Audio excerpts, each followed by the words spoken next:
Vibrant অ্যাসোসিয়েশনের নতুন একটি ভিডিওতে সকলকে স্বাগত জানাই। আগের দিন আমরা জিকের একটা এরকম একটা ফুল লেন্থ মক একটা দিয়েছিলাম 20 নম্বরের। তো আজকেও একটা সেরকম ভিডিও নিয়ে চলে এসেছি। তোমরা দেখতে পাচ্ছ স্ক্রিনের মধ্যে যে আজকেও যে কোয়েশ্চেনগুলো আছে জেনারেল অ্যাওয়ারনেসের উপর কোয়েশ্চেন আছে, এবং মেইন যে পরীক্ষাটাকে টার্গেট করা হয়েছে সেটা হচ্ছে ডাব্লিউবিপি এবং কেপি, ওয়েস্ট বেঙ্গল পুলিশের কনস্টেবল এসআই, এবং কলকাতা পুলিশের যে পরীক্ষাগুলো সামনে আসছে সেগুলোকে টার্গেট করতে আজকের এই যে সেটটা সেটা তৈরি করা হয়েছে। তো চলো সময় নষ্ট না করে আজকের কোয়েশ্চেনগুলো দেখে নেওয়া যাক। চলো শুরু করি আজকের আমাদের প্রথম জিকে কোয়েশ্চেন দিয়ে। তোমরা দেখতে পাচ্ছ স্ক্রিনের মধ্যে কোয়েশ্চেনটাকে, যে হর্ষবর্ধনের রাজত্বকালে কোন পরিব্রাজক ভারতে আসে। তোমরা যারা রেগুলার কম্পিটিটিভ পরীক্ষা দাও তারা জানো যে হিস্ট্রি থেকে যে প্রশ্নগুলো আসে তার মধ্যে এটা একটা ইম্পর্টেন্ট টপিক, যে কোন কি ধরনের প্রশ্নগুলো হয় আমরা একবার আগে জেনে নিই, তাহলে আমাদের সুবিধা হবে যে কোন কোন পরিব্রাজক কোন সময়ে ভারতে আসেন। কি কি প্রশ্ন হয়? এক, তিনি কোন দেশ থেকে এসেছিলেন? দুই, তার লেখা গ্রন্থের নাম কি? তিন, তাকে কে পাঠিয়েছিলেন? চার, তিনি কার সময়কালে কার রাজত্বকালে আমাদের ভারতে আসেন। ঠিক আছে, প্রথম দেখো আছে হর্ষবর্ধনের রাজত্বকালে কোন পরিব্রাজক ভারতে আসেন। তো এর সঠিক উত্তর হয়ে যাবে হিউয়েন সাং। হিউয়েন সাং হর্ষবর্ধনের রাজত্বকালে ভারতে আসেন। এবং এটা মনে রাখার একটা সুবিধা আছে, দেখবে হর্ষবর্ধনের হ এবং হিউয়েন সাং এর হ, সুতরাং এই দুটো হয়ে মিলে যাচ্ছে এবং এটা এইভাবেই আমাদেরকে মনে রাখতে হয়। সুতরাং সঠিক উত্তর হয়ে যাবে একের বি, হিউয়েন সাং। এছাড়া রিলেটিভ রিডিং যদি আমরা দেখি তাহলে দেখবো মেগাস্থিনিসকে নিয়ে যদি আমরা আলোচনা করি তাহলে তোমরা জানো যে মেগাস্থিনিস গ্রিস থেকে এসেছিলেন। গ্রিস থেকে এসেছিলেন। মেগাস্থিনিসের যে লেখা বই তার নাম হচ্ছে ইন্ডিকা, এটা তোমরা শুনে থাকবে এবং অনেক কম্পিটিটিভ পরীক্ষায় এটা এসছে। ইন্ডিকা তার লেখা বই। এবং মেগাস্থিনিস হচ্ছে প্রথম ভারতীয় প্রথম পাশ্চাত্য দেশের লোক, ভুল বললাম, মেগাস্থিনিস হচ্ছে প্রথম পাশ্চাত্য দেশের লোক যিনি ভারত সম্পর্কে লেখেন। ঠিক আছে, মনে থাকবে। আচ্ছা, মেগাস্থিনিসকে যে ভারতে পাঠান তিনি হচ্ছেন সেলুকাস দ্য নিকেটার।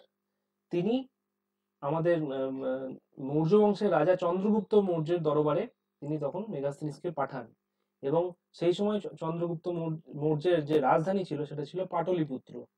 পাটলিপুত্র অর্থাৎ মেগাস্থিনিস পাটলিপুত্রতে আসেন। এবং পাটলিপুত্রের বর্তমান নাম কি সেটা তোমরা আমাকে কমেন্ট করে জানাবে। আগে যেটা রাজধানী ছিল, মানে যার নাম ছিল পাটলিপুত্র, পাটলিপুত্রের বর্তমান নাম কি? আচ্ছা, এর সঙ্গে আরো একটা জিনিস মনে রাখতে হবে যে গ্রিস থেকে আরো একজন রাষ্ট্রদূত তিনি ভারতে এসেছিলেন সেই সময়, তার নাম হচ্ছে ডেইমেকাস। ঠিক আছে, নামটা মনে রাখবে, ডেইমেকাস। এবং তিনি এসেছিলেন মেগাস্থিনিসের পরবর্তী সময়ে। আগে মেগাস্থিনিস আসেন, পরে ডেইমেকাস এসেছিলেন। এবং তিনি আসেন আমাদের চন্দ্রগুপ্ত মৌর্যের পুত্র যে বিন্দুসারের আমলে তিনি ভারতে আসেন। আচ্ছা, নেক্সট উত্তর হচ্ছে, এই প্রশ্নের উত্তর আমরা আগেই জেনে নিয়েছি, হিউয়েন সাং হর্ষবর্ধনের রাজত্বকালে আসেন। আচ্ছা, হিউয়েন সাং এসেছিলেন চীন থেকে। তিনি ছিলেন বৌদ্ধ ধর্মের একজন পণ্ডিত। ঠিক আছে, একজন পণ্ডিত। তার সঙ্গে সঙ্গে তিনি ছিলেন পর্যটক এবং একজন ভালো অনুবাদক, অর্থাৎ তিনি বিভিন্ন দেশের গ্রন্থকে খুব ভালো অনুবাদ করতে পারতেন। তিনি হর্ষবর্ধনের রাজত্বকালে আসেন এবং তার লেখা বইয়ের নাম হচ্ছে সি ইউ কি। তার লেখা বইয়ের নাম সি ইউ কি। এই নামটা মনে রাখতে হবে, কারণ অনেক সময় অনেক পরীক্ষার ক্ষেত্রে এই বইয়ের নামগুলো জিজ্ঞাসা করে। যেমন মেগাস্থিনিসের ক্ষেত্রে আমরা দেখলাম ইন্ডিকা, তেমনি হিউয়েন সাং এর হচ্ছে সিইউ কি। 3 নম্বর অপশন আছে দেখো ফাহিয়েন। ফাহিয়েনও নাম শুনেই বুঝতে পারছো তিনি চীন থেকে এসেছিলেন, তিনিও একজন বৌদ্ধ পণ্ডিত। তিনি আসেন দ্বিতীয় চন্দ্রগুপ্তের রাজত্বকালে। নামটা মনে রাখবে, তৃতীয় চন্দ্রগুপ্ত বা বিক্রমাদিত্য তার টাইটেল, বিক্রমাদিত্য। তার রাজত্বকালে তিনি ফাহিয়েন ভারতে আসেন। ঠিক আছে, এবং ফাইয়েনের লেখা গ্রন্থের নাম হচ্ছে ফো কুও কিং। ফো কুও কিং। ফো কুও কিং, নামটা মনে রাখবে, দরকার হলে তোমরা খাতায় নোট করবে। নেক্সট আসে দেখো, অপশন ডি তে আছে ইবন বতুতা। ইবন বতুতা তিনি একজন মরক্কের লোক, মরক্কের পর্যটক। তিনি ভারতে একজন পরিব্রাজক হয়ে আসেন এবং তিনি আসেন মোহাম্মদ বিন তুগলকের রাজত্বকালে তিনি এসেছিলেন মরক্কো থেকে। ঠিক আছে, আচ্ছা, তোমরা আমাকে কমেন্ট বক্সে জানাবে যে ইবন বতুতার লেখা গ্রন্থের নাম কি। ইবন বতুতার লেখা গ্রন্থের নাম কি? ঠিক আছে, এই দুটো জিনিস তোমরা আমাকে কমেন্ট বক্সে জানাবে। আচ্ছা চলো চলে আসি পরের কোয়েশ্চেনে। কি বলছে পরের কোয়েশ্চেনটা, মরীচিকার জন্য দায়ী কোনটি? মরীচিকার জন্য দায়ী কোনটি? তাদের প্রথম অপশন আছে কি প্রতিসরণ, দ্বিতীয় অপশন আছে প্রতিফলন, সি আছে মেরুকরণ, এবং 4 নম্বর আছে আভ্যন্তরীণ পূর্ণ প্রতিফলন। তোমরা জানো এটা ফিজিক্সের একটা কোয়েশ্চেন, এবং জেনারেল সায়েন্সের যে ফিজিক্সের আলো চ্যাপ্টারের উপর একটা মেজর কোয়েশ্চেন কিন্তু আমাদের আসে। সুতরাং এই টপিকগুলো, আলো চ্যাপ্টারের মধ্যে এই টপিকগুলো তিনটে টপিকই কিন্তু খুব ইম্পর্টেন্ট। এক হচ্ছে প্রতিসরণ, দুই হচ্ছে প্রতিফলন, তিন হচ্ছে আভ্যন্তরীণ পূর্ণ প্রতিফলন। এবং তোমরা অনেকেই বলে দিতে পারবে যে এর উত্তরটা কিন্তু হয়ে যাবে আভ্যন্তরীণ পূর্ণ প্রতিফলন। কিন্তু এই প্রতিসরণ প্রতিফলন সম্পর্কে আমরা জেনে নেব।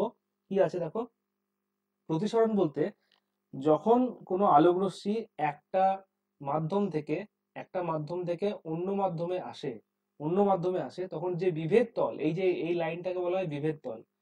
একটা অন্য মাধ্যম থেকে অন্য মাধ্যমে যখন পরিবর্তন হচ্ছে, মানে রশ্মিটা যাচ্ছে, তখন যে বিভেদ তলে কি হয়, আহ, আলোক রশ্মি কিছুটা মানে পথ পরিবর্তন করে, আলোক রশ্মি কিছুটা সরণ হয়, পথ পরিবর্তন করে, এটাকেই বলা হয় আলোর প্রতিসরণ। এবং প্রতিসরণ সংক্রান্ত দুটো সূত্র আছে, স্নেলের সূত্র নামে বিখ্যাত। প্রতিসরণ সংক্রান্ত সূত্র আছে স্নেলের সূত্র নামে বিখ্যাত। তিনি দুটো সূত্র তিনি দেন। এক নম্বর হচ্ছে আপতিত রশ্মি, প্রতিসরিত রশ্মি এবং আপতন বিন্দুতে বিভেদ তলের উপর অঙ্কিত অভিলম্ব একই সমতলে থাকে, এটা হচ্ছে প্রথম সূত্র। আর 2 নম্বর সূত্র হচ্ছে আপতন কোণ ও প্রতিসরণ কোণের সাইনের অনুপাত ধ্রুবক হয়। আরেকবার রিপিট করে দিচ্ছি, তোমরা দেখো, যাদের মনে নেই তারা মনে পড়ে যাবে, এটা মাধ্যমিকের সময় আমাদের ফিজিক্সে ছিল। দেখো, আপতিত রশ্মি, প্রতিসরিত রশ্মি এবং আপতন বিন্দুতে বিভেদ তলের উপর অঙ্কিত অভিলম্ব একই সমতলে থাকে, এবং 2 নম্বর হচ্ছে আপতন কোণ ও প্রতিসরণ কোণের সাইনের অনুপাত হয় ধ্রুবক। এই দুটো সূত্র কিন্তু তোমাদেরকে মনে রাখতে হবে, এখান থেকে প্রশ্নও হয়। আচ্ছা, এরপরে চলে আসছি আমরা দেখো আলোর প্রতিফলনে। প্রতিফলন কাকে বলে তোমরা জানো, যে আলো স্বচ্ছ মাধ্যমের ভিতর দিয়ে যাওয়ার সময় কি হয়, অন্য কোনো মাধ্যমে যদি বাধা পায় তাহলে দুই মাধ্যমের বিভেদ তল থেকে কিছু পরিমাণ আলোক রশ্মি আগের মাধ্যমে ফিরে আসে। এই যে ঘটনা, এই বিভেদ তলে ধাক্কা খেয়ে ফিরে আসার যে ঘটনা, এটাকে বলা হয় কিন্তু প্রতিফলন। ইংরেজিতে বলা হয় রিফ্লেকশন। ঠিক আছে, তোমরা জানো রিফ্লেকশন দু রকমের হয়, একটা হচ্ছে নিয়মিত প্রতিফলন এবং আরেকটা হচ্ছে বিক্ষিপ্ত প্রতিফলন। ঠিক আছে, প্রতিফলন দুই রকম, একটা হচ্ছে নিয়মিত প্রতিফলন এবং একটা হচ্ছে বিক্ষিপ্ত প্রতিফলন। তোমরা আমাকে কমেন্ট করে জানাবে যে প্রতিফলনের কতগুলি সূত্র আছে এবং সেই সূত্রগুলি কে দিয়েছিলেন। ঠিক আছে, এটা কিন্তু তোমরা অবশ্যই আমাকে কমেন্ট বক্সে জানাবে। আচ্ছা, আর আভ্যন্তরীণ পূর্ণ প্রতিফলন, এটাও খুব একটা ইম্পর্টেন্ট টপিক আলোর, এবং এর জন্যই কিন্তু মরীচিকা সৃষ্টি হয় মরুভূমির মধ্যে। কি হয়, ইংরেজিতে একে বলা হয় টোটাল ইন্টারনাল রিফ্লেকশন। অনেক সময় দেখবে ইংরেজিতেও টার্মটা দিয়ে দেয়, ইংরেজিতে বলা হয় টোটাল ইন্টারনাল রিফ্লেকশন। কি হয় এখানে, দেখো, আলো ঘন মাধ্যম থেকে যখন লঘু মাধ্যমে প্রবেশ করে তখন দুই মাধ্যমের যে বিভেদ তল থাকে সেই বিভেদ তলে অভিলম্বের সাথে সংকট কোণের চেয়ে বেশি কোণে যদি আপতিত হয়, তাহলে আপতিত আলোর রশ্মি সবটুকুই কিন্তু প্রতিফলিত হয় আগের মাধ্যমে। এই যে ঘটনা, একে বলা হয় আলোর আভ্যন্তরীণ পূর্ণ প্রতিফলন। তাহলে এই ঘটনা আলোর আভ্যন্তরীণ পূর্ণ প্রতিফলন নামে পরিচিত। এবং যে মরুভূমিতে যে মরীচিকার সৃষ্টি হয়, সেই মরীচিকার সৃষ্টি হয় এই আভ্যন্তরীণ পূর্ণ প্রতিফলন এই ধর্মকে কাজে লাগিয়ে। চলে আসি পরের কোয়েশ্চেনে। 3 নম্বর কোয়েশ্চেনে আজকে দেখো, যে কোন দেশ রেইনবো নেশন নামে পরিচিত? রেইনবো নেশন মানে বুঝতে পারছো, যেখানে মাল্টি কালার, যেখানে রেইনবোতে থাকে, রেইনবোর যে কালার গুলো আছে, 7টা রং আছে, তো কোন nation multi colour rainbow nation নামে পরিচিত? এর উত্তর দেখো, অপশন আছে Canada, Brazil, Croatia, south Africa. তো এর সঠিক উত্তর হবে option D, south Africa. South Africa আমাদের রেইনবো নেশন নামে পরিচিত। আচ্ছা, এখানে কয়েকটা প্রশ্ন করছি তোমাদের, যে কানাডা, আয়তনের দিক থেকে কানাডার স্থান পৃথিবীতে কত নম্বর? আয়তনের দিক থেকে কানাডার স্থান পৃথিবীতে কত নম্বর? ঠিক আছে, 2 নম্বর আরো একটা প্রশ্ন থাকলো, যে ব্রাজিল আমাদের কোন অঞ্চলের মধ্যে পড়ছে? এই কোয়েশ্চেন আমি অপশনও দিচ্ছি, মেরু অঞ্চল, উপক্রান্তীয় অঞ্চল, নিরক্ষীয় অঞ্চল। ঠিক আছে, আবার অপশনগুলো রিপিট করে দিচ্ছি, মেরু অঞ্চল, উপক্রান্তীয় অঞ্চল এবং নিরক্ষীয় অঞ্চল। ব্রাজিল কোন অঞ্চলের মধ্যে পড়ছে?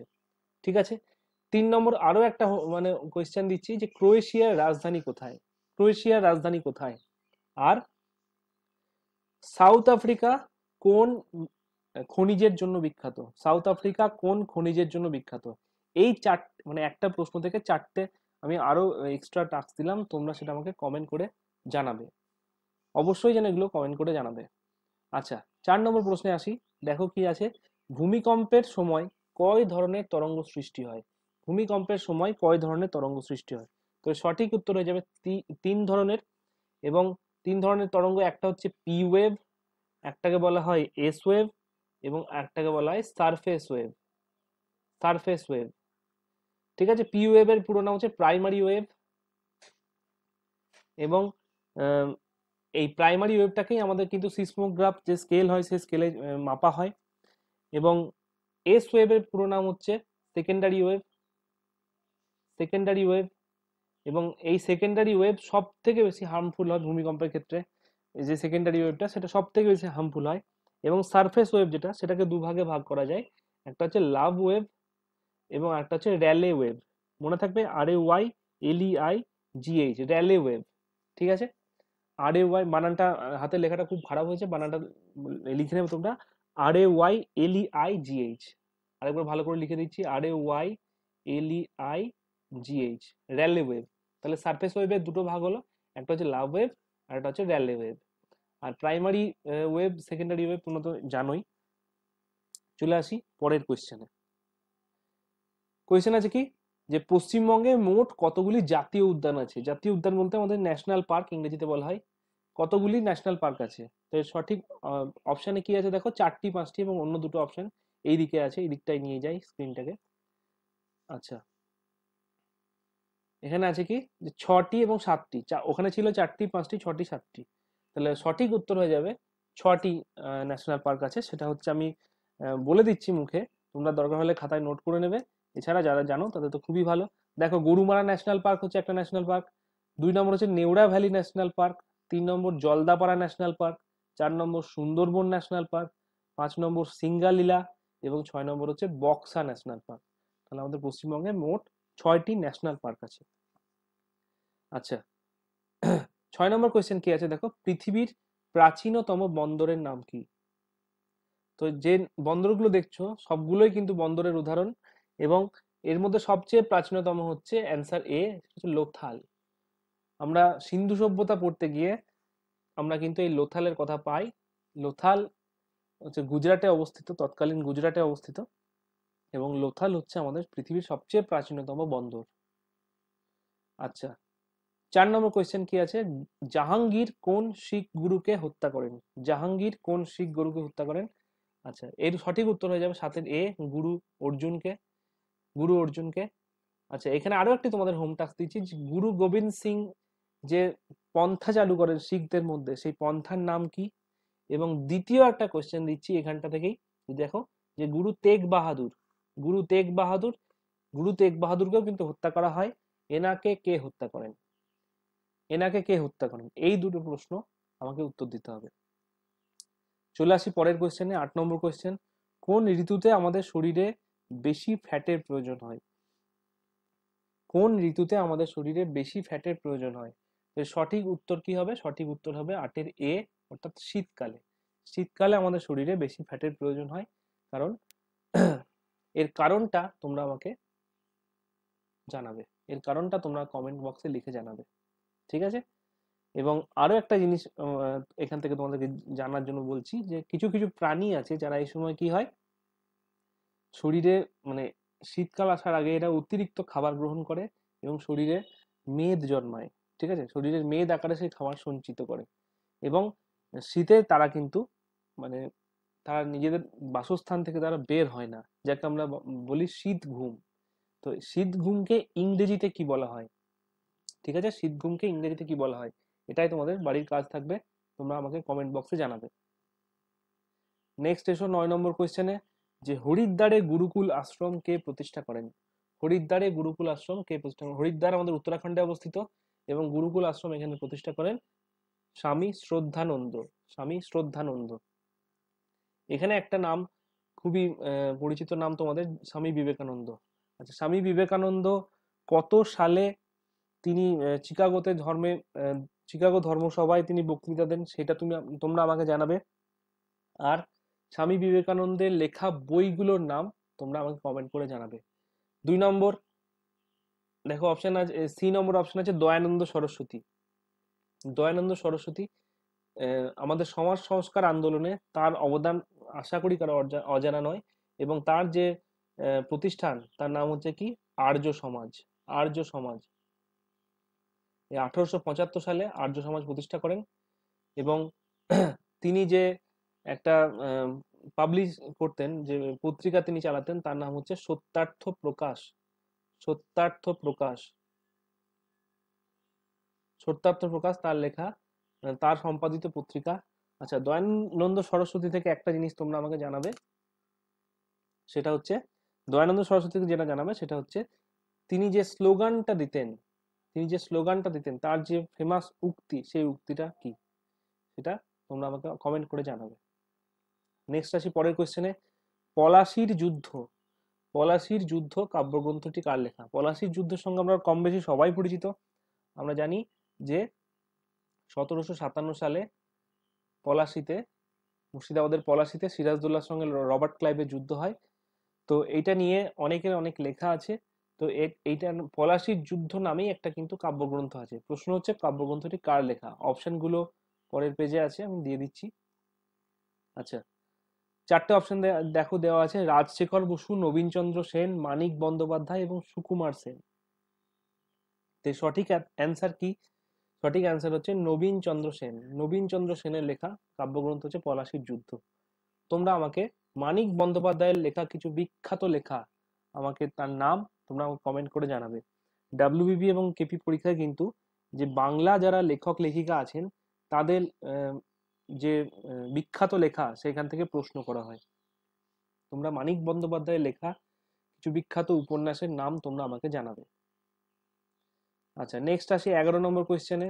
সুপ্রিম কোর্টের, সুপ্রিম কোর্টের অর্থাৎ সুপ্রিম কোর্ট বলতে এখানে 1774 সালে যে সুপ্রিম কোর্ট প্রতিষ্ঠা হয় সেইটার কথা বলা হচ্ছে। তোমরা জানো যে আমাদের যে সুপ্রিম কোর্ট অফ ইন্ডিয়া আর এই যে সুপ্রিম কোর্টের কথা বলা হচ্ছে, এই দুটো কিন্তু এক নয়। এই সুপ্রিম কোর্ট যেটা, ব্রিটিশ প্রাইভি কাউন্সিলটাকে বোঝানো হচ্ছে। আমাদের বর্তমান সুপ্রিম কোর্ট আর এই সুপ্রিম কোর্ট কিন্তু সম্পূর্ণ আলাদা। ঠিক আছে, তোমরা মনে রাখবে এটা। এই যে সুপ্রিম কোর্ট, এই যেটাকে আমরা বলছি ব্রিটিশ প্রাইভি কাউন্সিল, এই কাউন্সিলটা রেগুলেটিং অ্যাক্টের মাধ্যমে প্রতিষ্ঠা করা হয়। ঠিক আছে, 1773 সালে তোমরা জানো যে রেগুলেটিং অ্যাক্ট আসে, এবং সেই অ্যাক্ট অনুযায়ী 1774 সালে এই সুপ্রিম কোর্টটাকে প্রতিষ্ঠা করা হয়। তো কোশ্চেন হচ্ছে সুপ্রিম কোর্টের প্রথম প্রধান বিচারপতি কে ছিলেন? প্রথম প্রধান বিচারপতি কে ছিলেন? তো উত্তর হচ্ছে স্যার ইলিজা ইম্পে। উত্তর হচ্ছে স্যার ইলিজা ইম্পে। এটাই ছিল প্রথম প্রধান বিচারপতি। তোমাদের তোমরা কমেন্ট বক্সে জানাবে যে আমাদের সুপ্রিম কোর্ট অফ ইন্ডিয়া যেটা আছে, সুপ্রিম কোর্ট অফ ইন্ডিয়ার প্রথম ভারতীয় বিচারপতি কে ছিলেন? সুপ্রিম কোর্ট অফ ইন্ডিয়ার প্রথম ভারতীয় বিচারপতি কে ছিলেন? আর সুপ্রিম কোর্টের বর্তমান চিফ জাস্টিস কে? সুপ্রিম কোর্টের বর্তমান চিফ জাস্টিস কে? এই দুটো কোয়েশ্চেন তোমরা আমাকে কমেন্ট করে উত্তর দেবে। আচ্ছা, 12 নম্বর কোয়েশ্চেন কি আছে দেখো, গ্যালাক্সির ক্ষুদ্র অংশ। গ্যালাক্সির ক্ষুদ্র অংশ একে কি বলে? গ্যালাক্সির ক্ষুদ্র অংশ একে বলা হয়, উত্তর হচ্ছে ছায়াপথ। সাইজে ছোট যদি হয়, যদিও গ্যালাক্সির বাংলায় ছায়াপথ, তা সত্ত্বেও এখানে যে অপশনগুলো আছে তার মধ্যে এইটাই হবে সঠিক উত্তর। এই অপশন ডি ছায়াপথই হবে সঠিক উত্তর। আচ্ছা, নেক্সট কোয়েশ্চেন কি আছে দেখো। নেক্সট কোয়েশ্চেন আছে কি যে ভারতের প্রথম বিমান চলাচল কবে শুরু হয়? তো ভারতের প্রথম বিমান চলাচল শুরু হয় 1911 সালে। 1911 সাল হচ্ছে কারেক্ট অ্যান্সার, এবং ডেটটাও তোমরা মনে রাখবে, 18ই ফেব্রুয়ারি। 18ই ফেব্রুয়ারি 1911 ভারতের প্রথম বিমান চলাচল শুরু হয়। আচ্ছা, এখানে তোমরা আমাকে কমেন্ট করে জানাবে যে 1911 সালে আর কি ঘটনা ঘটেছিল। হিস্টোরিক্যালি 1911 সালে আর কি ঘটনা ঘটেছিল, এটা তোমরা আমাকে কমেন্ট বক্সে জানাবে। আচ্ছা, 1921 সালেও কিন্তু কিছু ফেমাস ঘটনা আছে। 1921 সালেও কিন্তু হিস্ট্রিতে গুরুত্বপূর্ণ সাল। তো 1921 সালে কি হয়েছিল এটাও তোমরা আমাকে কমেন্ট করে জানাবে। চলে আসি পরের কোশ্চেনে। কি কোশ্চেন আছে দেখো, কোন মুঘল সম্রাট তামাক ব্যবহারের ঘোর বিরোধী ছিলেন? কোন মুঘল সম্রাট তামাক ব্যবহারের ঘোর বিরোধী ছিলেন? তো এর সঠিক উত্তর কি হবে? সঠিক উত্তর হবে ঔরঙ্গজেব। ঔরঙ্গজেব তিনি তামাকের ঘোর বিরোধী ছিলেন। আচ্ছা, এছাড়া বাবর, প্রথম মুঘল সম্রাট বাবর, তিনি কি কি নতুন জিনিস ভারতে নিয়ে আসেন? কি কি নতুন জিনিস ভারতে নিয়ে আসেন? এটা তোমরা আমাকে কমেন্ট করে জানাবে। নেক্সট আছে দেখো 15 নম্বর question, airport authority of India, airport authority of ইন্ডিয়ার নতুন চেয়ারম্যান কে নিযুক্ত হয়েছেন? এর সঠিক উত্তর কি? এয়ারপোর্ট অথরিটি অফ ইন্ডিয়ার নতুন যে চেয়ারম্যান, এএআই বলে, airport airport authority of India, এই নতুন চেয়ারম্যান নিযুক্ত হয়েছেন option C Bipin Kumar. Option C Bipin Kumar. Next দেখো, ডান দিকে আছে আরো কোয়েশ্চেন, টোটাল 20টা কোয়েশ্চেন আজকে রাখা হয়েছে আগের দিনের মতোই। 16 নম্বর কোয়েশ্চেনে আসি, যে বিধবা বিবাহ আইন কবে পাস হয়? বিধবা বিবাহ আইন কবে পাস হয়? ইংরেজিতে বলা হয় কি, যে widow remarriage act. Widow remarriage act pass হয়, তোমরা সকলেই সঠিক উত্তর জানো, যে অপশন এ 1856 সাল। ডেটটাকেও মনে রাখতে হবে, ডেটটাকে মনে রাখতে 16ই জুলাই, 16th জুলাই। এই বিধবা বিবাহ হিন্দু, সরি ভুল বললাম, যে widow remarriage act, widow remarriage act এটা পাস হয়, এবং এই আইনের আরেকটা নাম ছিল অ্যাক্ট 15। অ্যাক্ট 15, বিধবা বিবাহ আইনের আরেকটা নাম ছিল অ্যাক্ট 15। তো এই যে আইনটা, এটাকে লেখেন মানে ড্রাফট করেন লর্ড ডালহৌসি। লর্ড ডালহৌসি এটাকে ড্রাফট করেন এবং এটাকে পাস করেন লর্ড ক্যানিং। লর্ড ক্যানিং এই বিধবা বিবাহ আইন পাস করেন। এবং তোমরা জানো যে এই উইডো রিম্যারেজ অ্যাক্ট পাসে আমাদের সমাজ সংস্কারক ঈশ্বরচন্দ্র বিদ্যাসাগরের অবদান কিন্তু খুবই বেশি। ঠিক আছে। আচ্ছা, এখানে আর একটা ইম্পর্টেন্ট সাল আছে, সেটা হচ্ছে 1829। হিস্টোরিক্যালি খুবই ইম্পর্টেন্ট একটা সাল। এবং তোমরা জানো যে এই সালটায় কি হয়, বিধবা বিবাহ আইনের প্রেক্ষাপট কিন্তু এইখান থেকে রচিত হয়েছিল। যে 1829 সালে লর্ড বেন্টিং, রাজা রামমোহন রায়ের সক্রিয়তায় তিনি কিন্তু এইখানটায় সতীদাহ প্রথা, সতীদাহ প্রথা এটা তিনি নিষিদ্ধ করেন। তো এই সালটাও কিন্তু হিস্টোরিক্যালি খুবই ইম্পর্টেন্ট একটা সাল। তো আমরা দেখেছি প্রায়ই হয় 1856 সাল অথবা 1829 সাল নিয়ে কিন্তু একটা না একটা প্রশ্ন আমাদের থেকেই যায়। আচ্ছা, তাহলে এইটার সঠিক উত্তর হলো 16 এ, 1856 সাল। নেক্সট আসি পরের কোয়েশ্চেনে, 17 নম্বর কোয়েশ্চেন, ইস্ট ইন্ডিয়া কোম্পানি বাংলার দেওয়ানি লাভ করে কত সালে? ইস্ট ইন্ডিয়া কোম্পানি বাংলার দেওয়ানি লাভ করে কত সালে? তো এর সঠিক উত্তর হয়ে যাবে কি? সঠিক উত্তর হয়ে যাবে উত্তর বিটা, 1765 সালে। 1765 সালে প্রথম দেওয়ানি লাভ করে। তো এর আগে বলে রাখি যে 1764 সাল যেটা, এটা কিন্তু খুব ইম্পর্টেন্ট একটা সাল। এটা battle of boxer, battle of boxer অর্থাৎ বক্সারের যুদ্ধটাই 1764 সালে আমাদের হয়েছিল। এবং সেই যুদ্ধের ক্ষতিপূরণ স্বরূপ, সেই যুদ্ধের ক্ষতিপূরণ স্বরূপ 1765 সালে এলাহাবাদের সন্ধি হয়।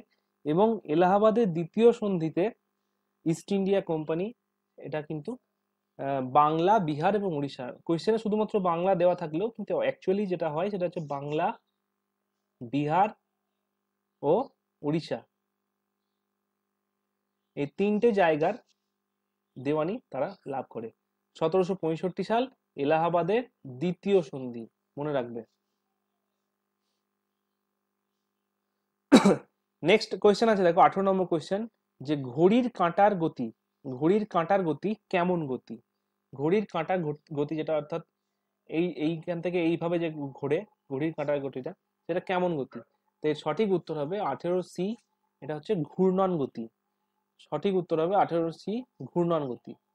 নেক্সট আছে দেখো 19 নম্বর কোয়েশ্চেন, যে নিউটনের দ্বিতীয় সূত্র থেকে, নিউটনের দ্বিতীয় সূত্র থেকে কিসের ধারণা পাওয়া যায়? নিউটনের দ্বিতীয় সূত্র থেকে কিসের ধারণা পাওয়া যায়? তো এর সঠিক উত্তর কি হবে? নিউটনের দ্বিতীয় সূত্রটা তোমরা আমাকে কমেন্ট বক্সে লিখে জানাবে। যদি সম্ভব হয় তাহলে 3টে সূত্রই তোমরা কিন্তু একবার রিভাইজ করবে বই থেকে, তারপর তোমরা এই উত্তরটা দেবে। তা না হলে কিন্তু এই কোয়েশ্চেনটা একটু ট্রিকি কোয়েশ্চেন, কোয়েশ্চেনটাতে ভুল হওয়ার চান্স থাকতে পারে। তো সঠিক উত্তর হবে কি 19 এ, বলের পরিমাণ, বলের পরিমাণের ধারণা এখান থেকে কিন্তু পাওয়া যায়। আচ্ছা, আরেকটা প্রশ্ন তোমাদের থাকলো যে বলের সংজ্ঞা যেটা সেটা কত নম্বর সূত্র থেকে সেটা পাওয়া যায়। আচ্ছা, লাস্ট কোয়েশ্চেন আজকের 20 নম্বর কোয়েশ্চেন, যে 1820 এর দশকে অর্থাৎ 1820 সালের পর ইয়ং বেঙ্গল আন্দোলন, ইয়ং বেঙ্গল মুভমেন্ট যেটা হয়েছিল বাংলায়, যাকে বলা হয় কি আরেকটা নাম হচ্ছে নব্যবঙ্গ আন্দোলন, যে আন্দোলন হয়েছিল সেই আন্দোলনের নেতা কে ছিলেন? তো সঠিক উত্তর সবার জানা আশা করি। এর সঠিক উত্তর হবে 20 C, Henry Louis Vivian Derozio ছিলেন এই আন্দোলনের নেতা। তিনি হিন্দু কলেজের অধ্যক্ষ ছিলেন এবং একই সঙ্গে তিনি তার ছাত্রছাত্রীদেরকে তার জাতীয়তাবাদী আদর্শে মানে উত্তীর্ণ করতে পেরেছিলেন, এবং তার যে ছাত্ররা তাদেরকে বলা হতো নব্যবঙ্গ, এবং তারা যে অ্যাক্টিভিটিসটা চালাতো তার নাম হচ্ছে ইয়ং বেঙ্গল মুভমেন্ট। তো আজকে 20টা প্রশ্ন এখানেই শেষ হলো। তোমরা আমাকে জানাবে যে কোয়েশ্চেনগুলো কেমন ছিল, এবং তোমরা যদি এর বাইরেও যদি কোনো এক্সট্রা ডেটা, যদি কোনো রিলেটিভ ইনফরমেশন তোমাদের জানা থাকে, অবশ্যই তোমরা আমাদেরকে কমেন্ট বক্সে লিখে জানাবে। কারণ তোমরা যত এখানে পার্টিসিপেট করবে তত কিন্তু এই ভিডিওটা আরো তোমাদের জন্য হেল্পফুল হয়ে উঠবে, আরো সবার জন্য হেল্পফুল হয়ে উঠবে। একই সঙ্গে তোমাদের কিন্তু প্রিপারেশনও খুব ভালো হবে। একটা কোয়েশ্চেনের সঙ্গে কিন্তু আরো রিলেটিভ যত পারবে ইনফরমেশন যোগ করতে, তাহলে কিন্তু খুব তাড়াতাড়ি যে কোনো জিনিসকে রিভাইজ করা, কোয়েশ্চেনগুলো চেনা, এবং কি কি কোয়েশ্চেন হতে পারে এখান থেকে সেটা তোমরা নিজেরাই বুঝতে পারবে। তো কমেন্ট করে জানাবে আজকের ভিডিও কেমন লাগলো। আবার পরে একটা ভিডিও নিয়ে আসবো, আশা করি রিজনিং বা ইংরেজির কিছু একটা ভিডিও নিয়ে আসবো। কোন ভিডিওটা তোমাদের বেশি করে দরকার তোমরা কমেন্ট বক্সে কমেন্ট করে জানাবে। আজকের ভিডিওটা আমরা এখানেই শেষ করছি। সবাই ভালো থেকো।